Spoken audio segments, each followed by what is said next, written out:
Buenas noches, hermanos y hermanas. Damos gracias al Señor por iniciar ahora esta sección de Romanos capítulo 1, versículo 1 al 7. Le saluda a su hermano en Cristo, el pastor Salvador Sánchez, y es un privilegio estar delante de Dios y delante de ustedes a través de esta plataforma para que juntos podamos estudiar las verdades de Dios en este maravilloso escrito de la carta de Pablo a los hermanos en Roma. Así que vamos a ver rápidamente un poquito de lo que vimos en cuanto a nuestro bosquejo. En la primera parte vemos cómo Pablo se dirige a los hermanos en Roma y esto es importante, hermanos, que usted tenga una observación sobre este punto de esta carta, ¿verdad? Realmente, mis amados hermanos, eh, Pablo escribe esta carta alrededor del año 56 después de Cristo. Esta carta la escribe, hermanos, estando en la ciudad de Corinto. Es importante que usted sepa que Pablo no había visitado aún todavía la iglesia de Roma o la iglesia de creyentes en Roma, pero él deseaba ir. Incluso vemos en esta carta de Romanos que él oraba a Dios para que fuera posible esta visita. Esto hace que la carta a los romanos sea especial. La mayoría de las otras cartas fueron escritas a iglesias en las cuales Pablo había ministrado personalmente, pero aquí había una iglesia en Roma donde Pablo no había estado y tampoco Pablo había enseñado. Así que podríamos hacernos esta pregunta: ¿qué enseñaría Pablo cuando llegara a Roma?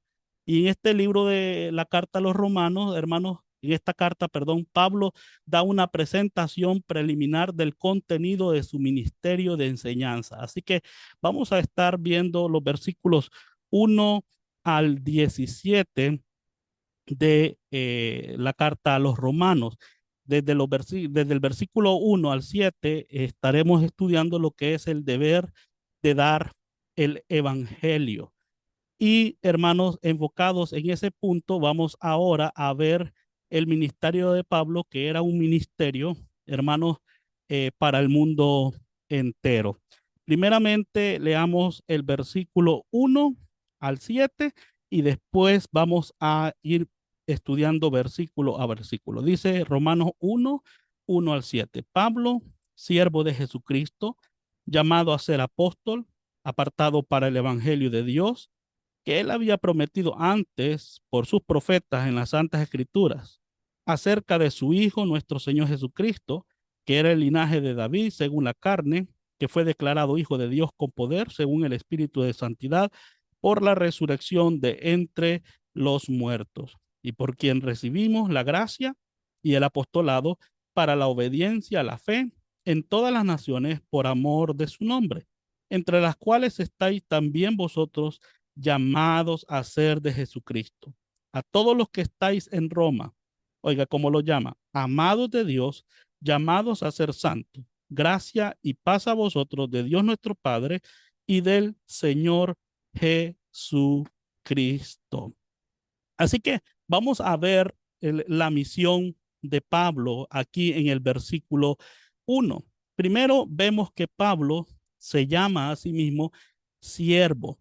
Antiguamente, eh, Pablo, o llamado Saulo, había sido un hombre violento y perseguidor de la iglesia. Pablo se convirtió al cristianismo por medio de un encuentro milagroso que todos hemos leído con el Señor Jesucristo, relatado en Hechos capítulo 9, versículo 1 al 6, cuando iba hacia Damasco. Y en primera Timoteo 1, 12 al 16, nos habla acerca del trasfondo de Pablo o Saulo, llamado anteriormente de creer en Cristo. En primera Timoteo 1, 12 al 16 dice: doy gracias al que me fortaleció, a Cristo Jesús nuestro Señor, porque me tuvo por fiel, poniéndome en el ministerio, habiendo yo sido como antes blasfemo, perseguidor, injuriador, mas fui recibido a misericordia, porque lo hice por ignorancia en incredulidad, pero la gracia de nuestro Señor fue más abundante con la fe y el amor que es en Cristo Jesús. Palabra fiel y digna de ser recibida por todos, que Cristo Jesús vino al mundo para salvar a los pecadores, de los cuales yo soy el primero. Pero por esto fui recibido a misericordia, para que Cristo mostrase en mí el primero de toda su clemencia, para ejemplo de los que habrían de creer en él para vida eterna. Así que Pablo se llama a sí mismo un siervo. Y la palabra siervo en el griego viene de la palabra doulos y esto significa esclavo. Ahora, todo esclavo, hermano, tiene un amo y Pablo se llama esclavo o siervo de Jesucristo. Así que Pablo se refirió a sí mismo como un esclavo. Y pocos líderes, hermanos, en el cristianismo moderno se presentan tan humildemente. La manera o la norma moderna es dar una larga lista de calificadores y credenciales. Pablo simplemente se consideraba por encima de todo un esclavo de Jesucristo. En 2 de Corintios, capítulo 12, versículo 11, dice Pablo, me he hecho un necio al gloriarme, vosotros me obligasteis a ello, pues yo debía ser alabado por vosotros, porque en nada he sido menos que aquellos grandes apóstoles, aunque nada soy. Es interesante que cuando usted mira la escritura, Pablo, hermanos, se identifica en sus primeros años de la vida cristiana como el último de los apóstoles. Después Pablo se identifica como el último de los santos, pero después Pablo se identifica como el primero de los pecadores. Y hermanos, esta apreciación de sí mismo, hermano, es basada en la gracia del Señor. Pablo miraba lo que él era antes de creer en Cristo y cómo la gracia del Señor, hermanos, alcanza a este hombre que no merecía el favor del Señor y ahora, por esa gracia, él se considera un esclavo de Jesucristo. Y eso es muy importante. Dice que él en el versículo 1 de Romanos 1 dice, Pablo, siervo de Jesucristo, llamado a ser apóstol. Aunque la palabra apóstol en su forma más simple significa mensajero o en el sentido general, con el advenimiento de la era de la iglesia, el término apóstol se convirtió en el título oficial de los elegidos directamente por Cristo para sentar las bases de la iglesia. Quiero que pongan mucha atención a esto. Si usted tiene los materiales de alumno, ahí en sus materiales usted puede ir rellenando estas palabras que están subrayadas, que son las que van a complementar. Ahora, volviendo al punto que estamos estudiando, dice la palabra que él es llamado a ser apóstol. Ahora, cuando usted escucha la palabra apóstol, usted tiene que saber que hay un sentido general de la palabra y hay un sentido específico, oficial. Pero aquí, el título oficial, hermano, de apóstol se está refiriendo a alguien que fue elegido directamente por Cristo para sentar las bases de la iglesia. ¿A qué nos referimos a eso? Efesios 2:20 dice, edificados sobre el fundamento de los apóstoles y profetas, siendo la principal piedra del ángulo Jesucristo mismo. Ahora, Pablo ya no está. Pedro, el otro apóstol del Señor, ya no está. Pero aunque ellos no están, las enseñanzas que ellos transmitieron todavía están. Y sobre esas verdades que ellos enseñaron, hermanos, nosotros debemos ser edificados. Ahora, en cuanto al apostolado, hermanos, Pablo declaró su apostolado en numerosos pasajes. Algunos de ellos, 1 Corintios capítulo 1, versículo 1, donde Pablo dijo, Pablo, llamado a ser apóstol de Jesucristo por la voluntad de Dios, y el hermano Sóstenes. También hay otro pasaje en Colosenses 1:1, donde menciona y dice, Pablo, apóstol de Jesucristo por la voluntad de Dios, y el hermano Timoteo. Cada vez que el apóstol Pablo escribía una carta, hermano, él se identificaba en el sentido específico, estricto, como un apóstol. Y había una razón del por qué, hermano, eh, Pablo se identificaba como un apóstol de Jesucristo. De acuerdo con Gálatas capítulo 1, versículo 1, Pablo no fue enviado por ninguna organización como apóstol. Pablo fue enviado directamente por el Señor Jesucristo, hermanos, al mundo gentil. Gálatas 1:1 dice, Pablo apóstol, no de hombres, ni por hombres, sino por Jesucristo y por Dios, el Padre que lo resucitó de los muertos. ¿Por qué es importante y significativo, hermanos, puntualizar esta área de la enseñanza acerca del apostolado de Pablo? Porque vemos que él no fue o no llegó a ser apóstol porque estudió en la escuela de los apóstoles, porque estudió en el seminario apostólico. No, él fue apóstol porque fue nombrado directamente por Jesucristo, según Gálatas 1:1. Así que fue enviado al mundo gentil. Hubieron falsos apóstoles al comienzo de la era de la iglesia. Si usted lee 2 Corintios capítulo 11, versículo 13, dice, porque estos falsos apóstoles, obreros fraudulentos, que se disfrazan como apóstoles de Cristo. O sea que en el inicio de la iglesia, hermano, ya existían también falsos apóstoles. Y por eso es importante que los creyentes sepan cuáles son las cualificaciones de un apóstol. Y Pablo se tomó el tiempo para aclarar sus cualificaciones como apóstol. Recuerde que cuando Pablo estaba, hermanos, escribiendo a los hermanos de Corinto, él estaba tratando un problema porque esta iglesia tenía varios problemas, hermanos. Pero uno de los problemas que esta iglesia tenía es que habían divisiones. Unos decían yo soy de Pablo, otros decían yo soy de Cefas o Pedro, otros decían yo soy de Cristo y otros decían yo soy de tal persona. Sin embargo, hermano, esta división era porque algunos no reconocían el apostolado de Pablo y por eso él va a dar las calificaciones que tiene para ser un apóstol de Jesucristo. Un apóstol de Jesucristo tuvo principalmente que haber sido un testigo ocular de Cristo resucitado. Vean, hermanos, lo que dice Hechos capítulo 1, versículo 21 al 22. O sea que un requisito para ser un apóstol es haber sido testigo ocular. Oiga bien esta palabra, ocular del Cristo resucitado.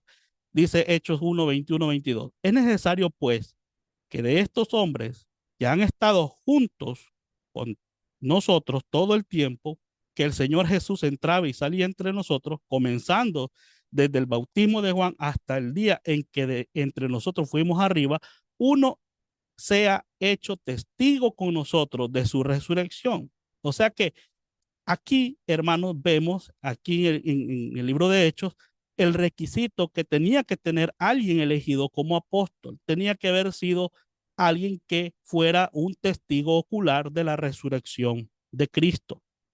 En 1 Corintios 9:1, Pablo, hablando de su ministerio apostólico, dice, no soy apóstol, no soy libre, no he visto a Jesús, el Señor nuestro, no sois vosotros mi obra en el Señor. Así que Pablo está diciendo, no soy apóstol como muchos de ustedes dicen. ¿Acaso no he visto yo al Señor nuestro? Pablo está hablando de sus cualificaciones de apóstol, porque como dije anteriormente, muchos estaban en contra de su apostolado. Así que un apóstol tenía que haber visto personalmente la resurrección, tenía que haber visto personalmente al Cristo resucitado. Hay otros requisitos más, hermanos, que por tiempo no los voy a mencionar, pero para ser apóstol de Jesucristo también había que ser nombrado personalmente por Jesucristo y también tenían que tener una autenticación a través de señales, prodigios y milagros. Pero más adelante vamos a estar hablando más sobre este tema. Podemos continuar. Punto D.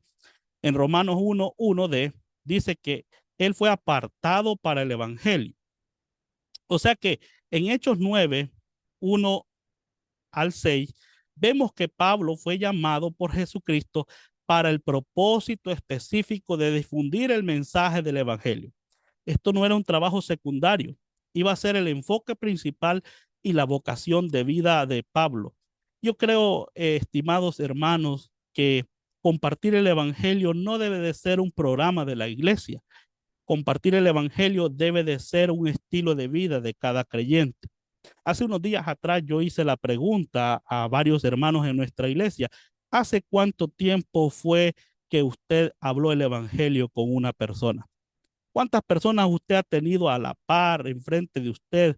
¿Cuántas oportunidades usted ha tenido para hablar el evangelio? Esta es la misión que Cristo nos ha dado, hermanos: predicar el evangelio, enseñar las enseñanzas de Cristo, valga la redundancia, a estos que creen en el evangelio. En Romanos 1:1 dice que él fue apartado para el evangelio, no cualquier evangelio, sino dice el evangelio de Dios. ¿Por qué Pablo dice el evangelio de Dios? Porque Dios es el originador del evangelio. Las buenas nuevas de Dios en Romanos 2:16 dice lo siguiente: en el día que Dios juzgará por Jesucristo los secretos de los hombres, conforme, dice Pablo, a mi evangelio. En Romanos 2:16, Pablo se refirió a él como mi evangelio, no porque pensara que el evangelio fuera creación suya, sino porque Pablo estaba tomando esto de compartir el evangelio como la prioridad, como algo muy personal para él. Me pregunta para usted que me está viendo y escuchando es si usted también eh, se ha tomado personalmente esta misión de compartir el evangelio con otros. No debemos perder tiempo, mis amados hermanos. Así que Pablo va a hablarnos de la responsabilidad que él tiene de compartir el evangelio a todo el mundo. En los versículos 2 al 4, en el versículo 2 de Romanos 1, dice, dice que él había prometido antes por sus profetas en las sagradas escrituras. Así que el evangelio de Dios que él había prometido antes por sus profetas en las santas escrituras significa que el evangelio que Pablo predicaba, o las buenas noticias que Pablo predicaba, era un evangelio que había sido cumplido y que había sido descrito en las escrituras del Antiguo Testamento. Isaías 52:7 es una referencia. Isaías 53:1 al 12 es otra referencia de las escrituras del Antiguo Testamento. Y vemos también parte de su cumplimiento en Lucas 24:25 al 27. En Romanos 1:2 dice que él había prometido antes, o sea que el evangelio que Pablo predicaba y el evangelio que usted y yo debemos de predicar fue prometido hace mucho tiempo. El evangelio no fue algo que la gente inventó después de que Jesús murió. El evangelio fue el plan de Dios desde el principio. Lo vemos en Génesis 3:15, hermanos, lo vemos en Hechos capítulo 2, capítulo 4, lo vemos en Romanos 16 y en Apocalipsis 13:8. Todas estas citas bíblicas usted puede leerlas con más tiempo, hermano, para que vea que el evangelio que Pablo predicaba no era cualquier mensaje, era un mensaje que ya había sido dicho en las escrituras del Antiguo Testamento. O sea que el mensaje que debemos predicar es un mensaje bíblico que está amparado tanto en el Antiguo Testamento como en el Nuevo Testamento. En Romanos 1:2b dice que este evangelio fue dicho por los profetas en las Santas Escrituras. El evangelio fue predicho por los escritores del Antiguo Testamento. El Antiguo Testamento fue una confirmación prescrita de que el evangelio fue diseñado y realizado por Dios mismo. Ve, el evangelio trata acerca de su hijo. Permítame hacer una pausa para hacer un comentario. Hace un tiempo atrás, yo estaba compartiendo el evangelio con una persona y yo le pregunté a esa persona: ¿usted sabe qué es el evangelio? Y esta persona me dijo: oh, el evangelio es algo sencillo, todo mundo sabe qué es el evangelio. Y yo le dije: bueno, déjeme volver a hacer la pregunta. ¿Sabe usted con la Biblia qué es el evangelio? O sea, ¿puede usted decirme con las escrituras, a través de las escrituras, qué es el evangelio? Porque el evangelio que nosotros predicamos fue predicho en las escrituras del Antiguo Testamento. Así que puede usted decirme qué es el evangelio con la Biblia y me dijo, bueno, si es así, entonces yo no sé qué es el evangelio. El evangelio, mis amados hermanos, no es acerca de lo que usted cree personalmente que es. El evangelio no trata acerca de una iglesia. El evangelio no trata con una forma de vestir. El evangelio no trata con un rito. El evangelio no es una forma de vida como muchos enseñan. El evangelio de las escrituras está enfocado en una persona y en una obra específica. El evangelio se refiere entonces a una persona específica. ¿Quién es esa persona? Jesucristo. Si usted va a hablar el evangelio, pero de quien habla es de todas personas, pero menos de Jesucristo, estimado hermano, eso no es el evangelio. El evangelio bíblico, el evangelio de las escrituras, trata con la persona específica de Jesucristo, el Hijo de Dios. Así que si quitas la identidad bíblica de Jesús del evangelio, no tienes mensaje del evangelio alguno. Entonces, ¿quién era Jesús? Es una muy buena pregunta que debemos hacernos. En San Juan, capítulo 1, nosotros vemos, hermanos, que Juan nos revela quién era Jesús. En el versículo 1, Juan dice, en el principio era el verbo y el verbo era con Dios y el verbo era Dios. Así que, ¿de quién está hablando Juan? Bueno, en el versículo 14 dice, y el verbo fue hecho carne. El verbo que en el versículo 1 dice que era con Dios y que era Dios, ese verbo fue hecho carne, versículo 14, y habitó entre nosotros y vimos su gloria como la del unigénito Hijo del Padre. Así que si tú dices predicar el Evangelio, pero sacas a Jesucristo del mensaje y sacas que Él es Dios, entonces no tienes Evangelio. Y digo esto, hermano, porque una de las cosas que más está siendo atacadas hoy en día es la deidad de Jesucristo. Así que el evangelio bíblico habla de Jesucristo, habla del Hijo de Dios, habla de Dios mismo hecho carne. El verbo se hizo carne y habitó entre nosotros. Esto es Jesucristo. ¿Qué más?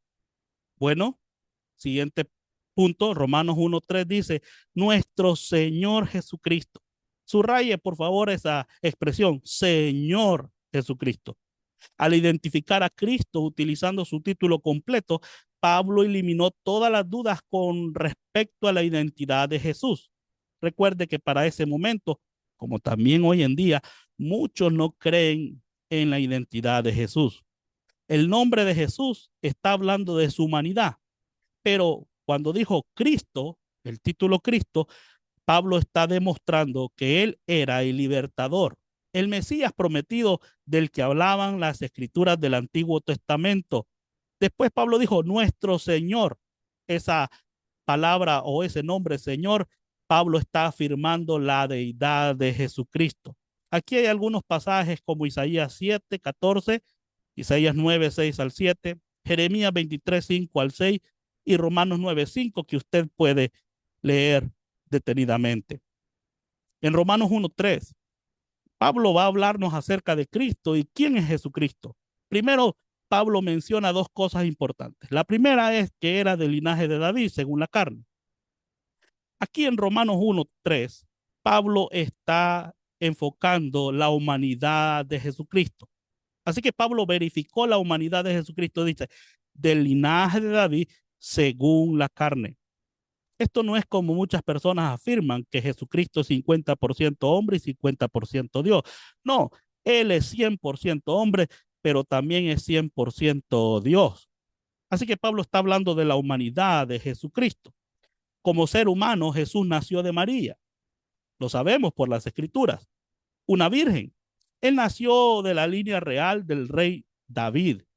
El pasaje que lo muestra es 2 Samuel 7:12 al 16, Mateo 1:1, Mateo 15:22, Marcos 12:35 al 37 y Apocalipsis 22:16. La humanidad de Cristo es muy importante. ¿Por qué la humanidad de Cristo es muy importante? Bueno, tenía que ser completamente humano para poder morir como el sustituto idóneo por las personas. La Biblia nos enseña en Hebreos que sin derramamiento de sangre no hay remisión de pecados. Por lo tanto, si Jesucristo iba a ser el sustituto de cada uno de nosotros, tenía que morir. Y para morir y derramar la sangre, tenía que ser un humano. Por eso Él se humanizó para tomar nuestro lugar. Un animal jamás funcionó como un sustituto aceptable para la humanidad. Era necesario un humano justo. Esa es la razón por qué el pueblo de Dios año tras año tenía que hacer sacrificio, porque ese sacrificio no podía quitar el pecado del mundo. Un ángel, un ser espiritual, tampoco podía morir como un sustituto de la humanidad. Así que solo un humano justo podría ser suficiente como sustituto de los humanos injustos. El versículo 4 de Romanos 1, Pablo nos habla del otro dato acerca de Jesucristo. Dice que fue declarado hijo de Dios. Yo le quiero hacer una pregunta a usted. Si el Espíritu Santo declara algo, ¿usted le creería al Espíritu Santo? Claro que sí. El Espíritu Santo no miente en lo que declara o dice. Así que Jesucristo no solo era 100% humano, también era 100% Dios. ¿Cómo lo sabemos? Dice que fue declarado hijo de Dios, versículo 4, con poder según el Espíritu de Santidad. Pablo verificó entonces en este versículo 4 la deidad de Jesucristo de muchas maneras convincentes. En Romanos 1:4, Jesucristo fue declarado hijo de Dios con poder. Jesucristo, nuestro Señor, fue afirmado ser el Hijo de Dios por sus muchas muestras de poder divino. Sus muchos milagros son una prueba histórica de su divinidad. Aunque muchas personas no querían reconocer que Jesucristo era el Mesías, Dios, no podían negar que venía de Dios y que los milagros que hacían eran milagros directamente de Dios mismo. Romanos 1:4, declarado hijo de Dios según el Espíritu de Santidad. Jesucristo fue declarado hijo de Dios por medio del Espíritu Santo que vino sobre él en su bautismo y lo dirigió durante toda su vida. Usted puede leer todos estos pasajes detenidamente. Romanos 1:4c, declarado hijo de Dios, dice, por la resurrección de entre los muertos. Yo creo que la resurrección es la evidencia más grande de la exhibición del poder de Dios. La resurrección verifica la afirmación de que Cristo era Dios, el Hijo. Si Cristo no resucitó, como dijo Pablo a los Corintios, entonces vana sería nuestra predicación.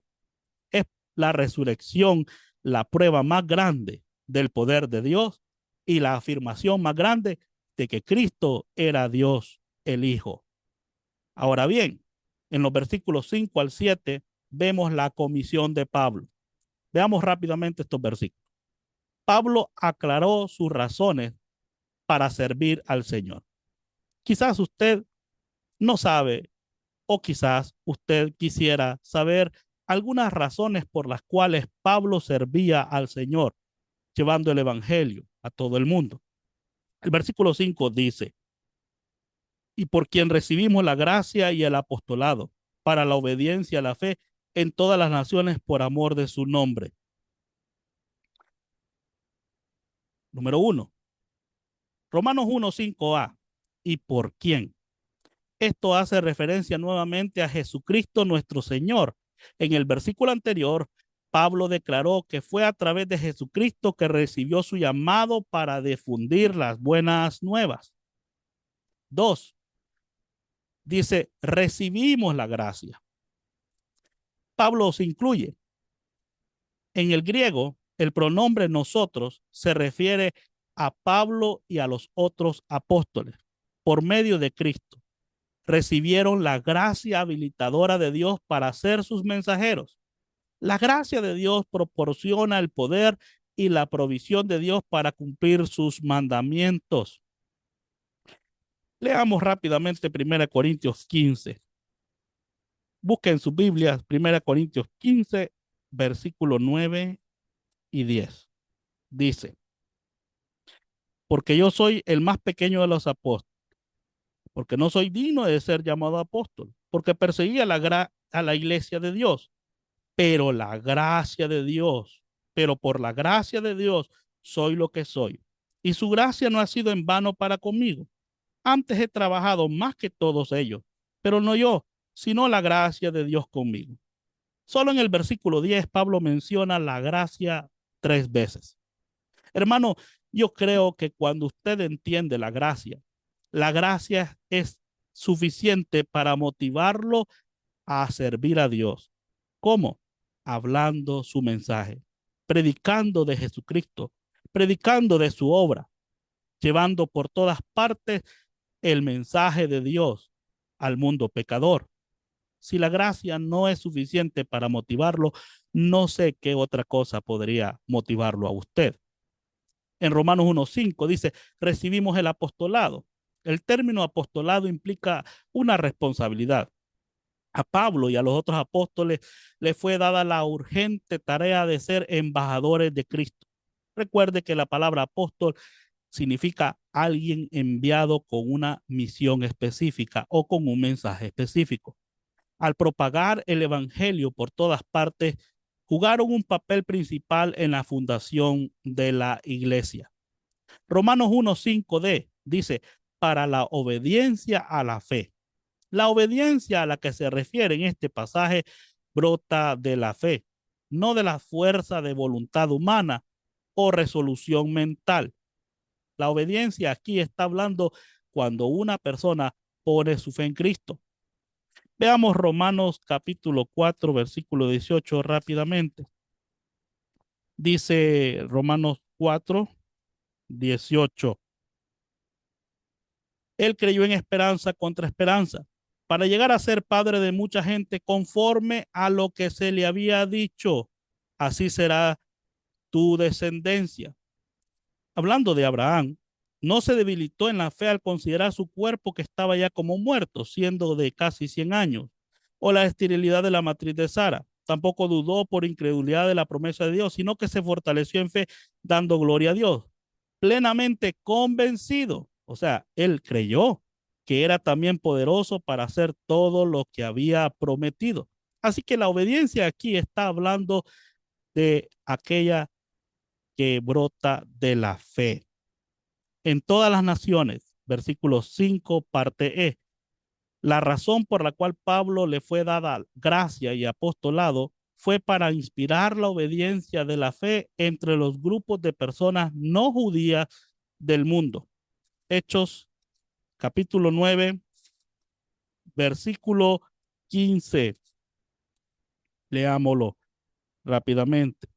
Dice, el Señor le dijo, ve, porque instrumento escogido me es este para llevar mi nombre en presencia de los gentiles y de reyes y de los hijos de Israel. Romanos 1:5f dice, por amor de su nombre. El propósito para promover la obediencia que brota de la fe es que el nombre de Dios sea glorificado en todo el mundo. Es por eso que él dijo, ir por todo el mundo y predicar el evangelio a todas las criaturas que están en las diferentes naciones. Tenemos, hermanos, una misión dada por Jesucristo a todo creyente. Así que en el versículo 6 y 7, Pablo identificó a los destinatarios de su carta como cristianos en Roma. En el versículo 6 dice, entre los cuales estáis también vosotros. Pablo consideraba a los creyentes romanos incluidos en su alcance del deber. Anote la palabra deber. 2, 1:6b dice, llamados a ser de Jesucristo. En el Nuevo Testamento, los llamados son personas que han respondido por fe al Evangelio. O sea que el término o el nombre llamado es un nombre que se le da a creyentes. Puesto que los creyentes romanos ahora pertenecían a Cristo, ellos eran parte de este grupo de llamados. Versículo 7 dice, a todos los que estáis en Roma, amados de Dios. Los creyentes romanos eran los amados de Dios. Todos los hijos de Dios son amados por él sin reserva. Quiero solamente recordarle algo sobre esto. Es importante que usted sepa que los creyentes no solamente son denominados como los llamados, sino también los creyentes son identificados como aquellos que han sido amados por Cristo.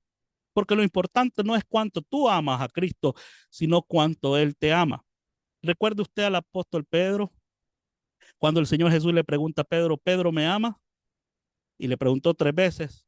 Y a la tercera cantó un gallo. Pero ¿sabe qué? A diferencia de Pedro, Juan, a él le gustaba estar recostado en el pecho del Señor Jesucristo. De hecho, le decían el discípulo amado, porque no debemos mofarnos en nuestro amor por Cristo, porque es posible que nosotros no amemos a Cristo correctamente, pero podemos estar seguros que Cristo nos ama perfectamente. Tanto así que Romanos 8 dice que nada puede separarnos de ese amor tan perfecto. El versículo 7, parte B, dice, llamados a ser santos. Pablo también llamó no solo llamados, no solo amados a los creyentes, sino que también los llamó santos a los creyentes en Roma. Un santo es una persona que es apartada para Dios. Los creyentes en Roma eran la posesión especial de Dios, escogidos, apartados para sus propósitos únicos. Así que no olvide eso, usted si ha creído en Cristo. Pablo deseaba bendiciones especiales para los romanos. En Romanos 1, 11 al 12. Vamos a estar viendo sobre esas bendiciones. Romanos 1, 7 dice, gracia y paz a vosotros. Este es un saludo de Pablo. Pablo dio este saludo a los creyentes en Roma. Y este saludo tiene una bendición en 2 partes. Primero, él deseaba que la gracia y la paz reposaran sobre ellos. La gracia, griego caris, es la bondad inmerecida de Dios. Y la paz está hablando de tranquilidad mental. Todos los santos necesitan estas 2 bendiciones. Romanos 16, 20 dice, busque por favor en su Biblia, hermanos, Romanos 16, 20. Y el Dios de paz aplastará en breve a Satanás bajo vuestros pies. La gracia de nuestro Señor Jesucristo sea con vosotros. Esta paz, hermanos, solamente se encuentra en el Dios de paz. La paz es tranquilidad mental. La Biblia nos habla de la paz para con Dios y la paz de Dios. La paz para con Dios es aquella que nosotros tenemos cuando creemos en Cristo. Y ahora esa enemistad es resuelta por la obra de Jesucristo. Pero la paz de Dios es aquella bendición que podemos disfrutar los creyentes aún en medio de las circunstancias o adversidades. Romanos 1:7d dice, de Dios nuestro Padre y del Señor Jesucristo. La verdadera gracia y paz provienen solo de Dios el Padre y del Dios el Hijo. Aunque el Espíritu Santo no es mencionado aquí, Él es el que silenciosamente administra estas bendiciones en la vida de todo creyente. Bueno, hemos podido, hermanos, ver los versículos 1 al 7. Ahora oremos. Padre, te damos gracias por estas verdades que hemos aprendido acerca de la motivación de Pablo de llevar el mensaje del Evangelio a todo el mundo. Señor, permite que nuestras vidas también tengan tal pasión, que podamos estar en misión contigo, que podamos llevar el Evangelio a toda criatura, porque aunque somos diferentes en cultura, todos tenemos la misma necesidad, la necesidad de un Salvador, la necesidad de ser salvo. Permite, Señor, que cada hijo tuyo seamos ese megáfono que tú puedas utilizar como tu siervo para llevar el mensaje que salva, que puede librar al hombre de ese destino eterno en el infierno y llevarlo a un cielo que no merece. Y todo por tu gracia y por tu obra en la cruz del Calvario. Gracias, Señor, en el nombre de Jesús. Amén y